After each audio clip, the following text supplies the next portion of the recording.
La Conférence nationale de santé, elle s'est surtout intéressée cette année à la question de la solidarité et de l'évolution solidaire de notre système de santé.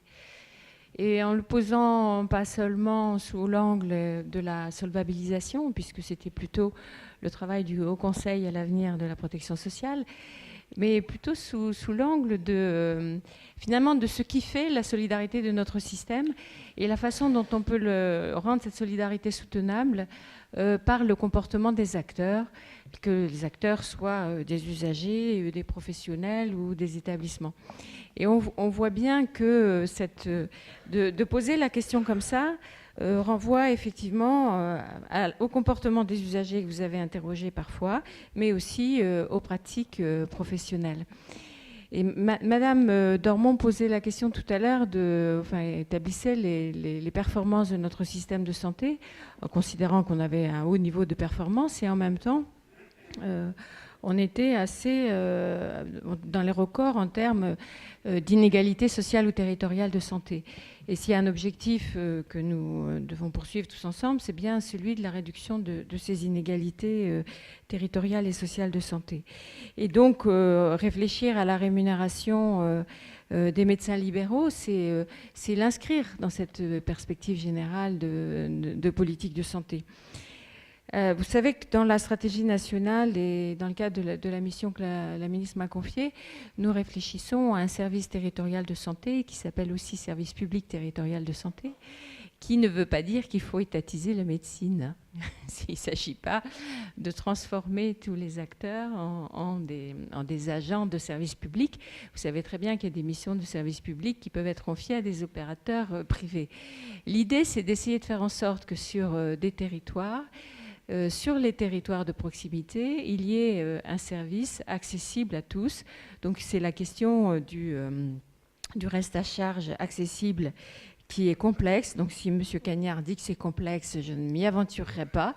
Mais on voit bien que le sujet, c'est d'arriver à avoir des parcours de santé qui soient accessibles dans leur globalité pour les usagers. Donc il s'agit de l'accès aux soins, mais aussi de l'accès à l'accompagnement médico-social. C'est la question de la continuité. Et là, on voit bien que la continuité, ça induit un nouveau mode de coopération, de travail entre les professionnels de santé sur le territoire. Et donc, on en vient très vite quand on veut arriver à améliorer la réponse en tenant compte donc des caractéristiques du service qu'il faudrait rendre sur tous les territoires, à parler des organisations, du niveau d'organisation pertinent en fonction des services attendus.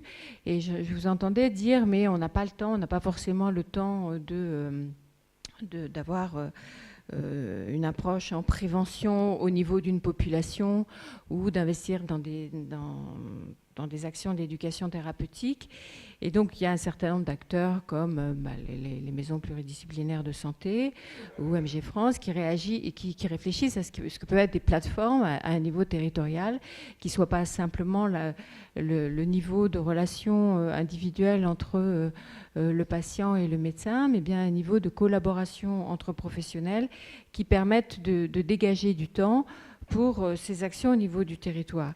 Et nous introduisons la notion de responsabilité populationnelle, c'est-à-dire aller vers l'idée que les acteurs de santé, les professionnels de santé sur un territoire se sentent co-responsables de l'évolution de l'état de santé des populations. Alors on sait bien, on le sait de plus en plus, que l'accès aux soins n'est pas le déterminant majeur de l'état de santé des populations, puisque généralement on n'accorde que 20% de l'influence de l'état du système de santé pour l'état de santé des populations. Mais néanmoins, ces 20% ont leur part à jouer dans cette amélioration du système de santé. Et donc l'idée d'avoir une co-responsabilité sur un territoire entre les professionnels, de contractualiser sur une perspective de services rendus à la population sur des thématiques de santé publique qui seraient négociées entre les professionnels et l'agence, voilà les thématiques sur lesquelles nous réfléchissons. Et bien évidemment, pour faire cela, il faut une rémunération en en correspondance, qui vient compléter les grilles de possibilités de rémunération que vous avez évoquées entre la rémunération à l'acte, les forfaits, la capitation. Il faut bien évidemment avoir une rémunération qui tienne compte de cet investissement des acteurs dans ces objectifs d'amélioration en termes de santé publique et dans cette coordination. Et là, on soulève souvent la question de la multiplicité des sources de financement qui aboutissent sur un territoire et où on voit bien qu'il y a des actions juxtaposées dont on s'interroge à terme sur l'efficience. Il y a le financement État, assurance maladie, les mutuelles, les caisses de retraite, il y a les financements fléchés sur les plans, etc. Et la question que nous nous posons, c'est si on pouvait réfléchir à une enveloppe de financement qui rassemble l'ensemble de ces financements et qui serait allouée à la coopération des professionnels sur le territoire dans la perspective de l'atteinte des objectifs de santé publique qui auront été préalablement négociés. Donc c'est vraiment une autre forme d'approche qui est une approche en santé publique qui vient en complément de l'approche individuelle médecin-patient.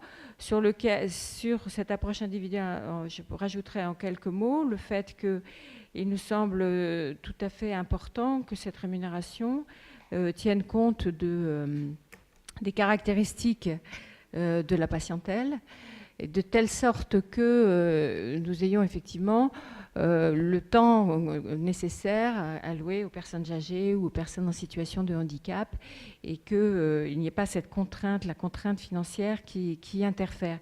Donc la reconnaissance de la complexité de l'acte nous paraît un élément important.